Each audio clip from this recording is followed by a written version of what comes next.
Kementerian Keuangan akhirnya buka suara menanggapi informasi adanya dugaan transaksi mencurigakan senilai 300 triliun rupiah di pegawai Kemenkeu. Hal itu diungkapkan oleh Inspektur Jenderal Awan Nurmawan Nuh dalam konferensi pers pada Rabu 8 Maret. Saat ini Inspektorat Jenderal belum menerima informasi lengkapnya terkait kejanggalan transaksi tersebut. Hal yang sama juga diungkapkan oleh staf ahli Menteri Keuangan Justinus Prastowo. Justinus mengatakan pihaknya belum menerima terkait adanya dugaan transaksi mencurigakan tersebut. Ia pun juga enggan berkomentar banyak soal pernyataan dari Mahfud MD soal transaksi janggal itu. Sebelumnya, Menko Polhukam Mahfud MD mencium adanya transaksi janggal di lingkungan Kementerian Keuangan senilai 300 triliun rupiah.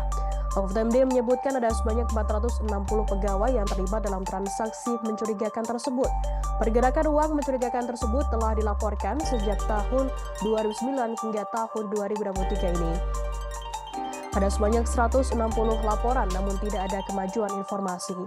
Dari 160 laporan tersebut, ada sebanyak 460 pegawai di Kemenkeu yang terlibat dalam transaksi janggal tersebut.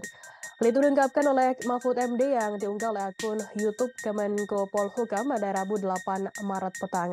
Laporan-laporan tersebut tidak diproses oleh penegak hukum. Menurut Mahfud, laporan tersebut kadang baru diproses setelah menjadi kasus. Misalnya kasus mantan Direktur Pemeriksaan dan Penagihan DP2 pada Direktur Jenderal atau Ditjen Pajak Kemenkeu Angin Prayitno Aji. Kemudian atau yang terbaru yakni kasus yang menjerat ex-Kepala Bagian Umum Ditjen Pajak Jakarta Selatan Rafael Alundri Sambodo. Kasus yang menjerat Rafael baru terungkap setelah anaknya Mario Dandi Satrio melakukan penganiayaan hingga membuat korban David 17 tahun mengalami koma. Mahfud MD mengaku sudah menyerahkan laporan adanya transaksi janggal tersebut ke Sri Mulyani. Itu tahun 2009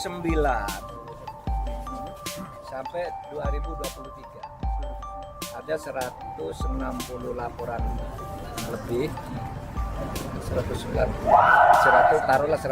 laporan lebih sejak itu tidak ada kemajuan informasi. Sudah dikumulasikan semua melibatkan 460 orang lebih ke kementerian itu yang akumulasi terhadap transaksi yang mencurigakan itu bergerak di sekitar 300 triliun.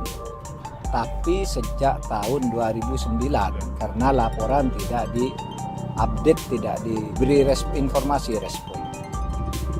Kadangkala respon itu muncul sesudah menjadi kasus, kayak yang Rafael itu jadi kasus selalu dibuka, loh ini sudah dilaporkan dulu kok didimen gitu, baru sekarang.